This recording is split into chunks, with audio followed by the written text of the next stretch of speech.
एक गांव में मेला लगा हुआ था।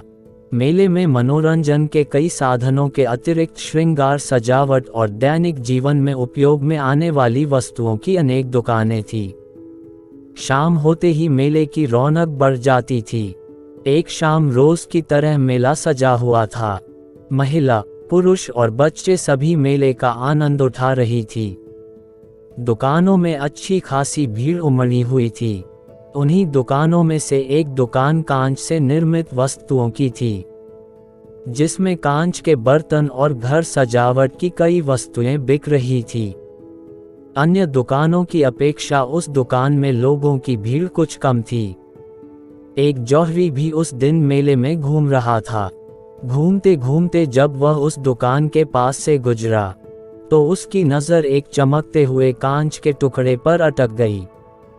उसकी पारखी नज़र तुरंत टाल गई कि वह कोई साधारण कांच का टुकड़ा नहीं, बल्कि बेशकीमती हीरा है।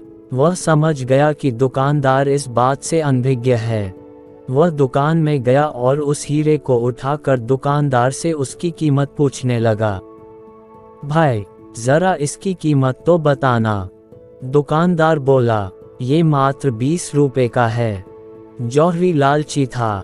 वह कम से कम कीमत में उस कीमती हीरे को हथियाने की फिराक में था। वह दुकानदार से मोल भाव करने लगा। नहीं भाई, इतनी कीमत तो मैं नहीं दे सकता। मैं तुम्हें इसके 15 रुपए दे सकता हूँ। 15 रुपये में तुम मुझे ये दे सकते हो तो दे दो। दुकानदार उस कीमत पर राजी नहीं हुआ। उस समय दुकान में कोई ग्राहक नहीं था। जौहरी ने सोचा कि थोड़ी देर मेले में घूम फिर कर वापस आता हूँ।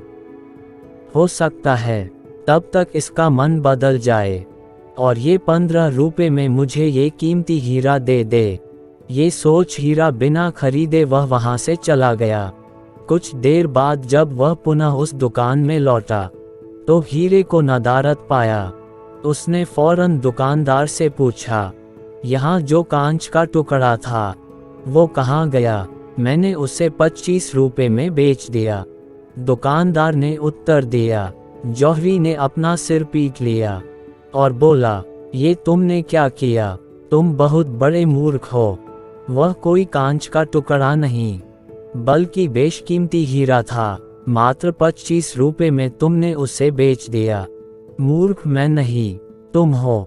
मैं तो नहीं जानता था कि वह बेशकीमती हीरा है, पर तुम तो जानते थे।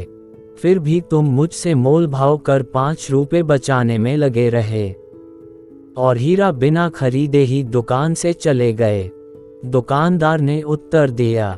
दुकानदार का उत्तर सुनकर जौहरी अपनी मूर्खता पर पछताने लगा और पछताते हुए खाली हाथ वापस लौट गया। सीख: मूर्खता और लालच दोनों नुकसान का कारण हैं। दोस्तों, कहानी अच्छी लगी तो वीडियो को लाइक करें और नई नई कहानी सुनने के लिए हमारी चैनल को सब्सक्राइब करें। धन्यवाद।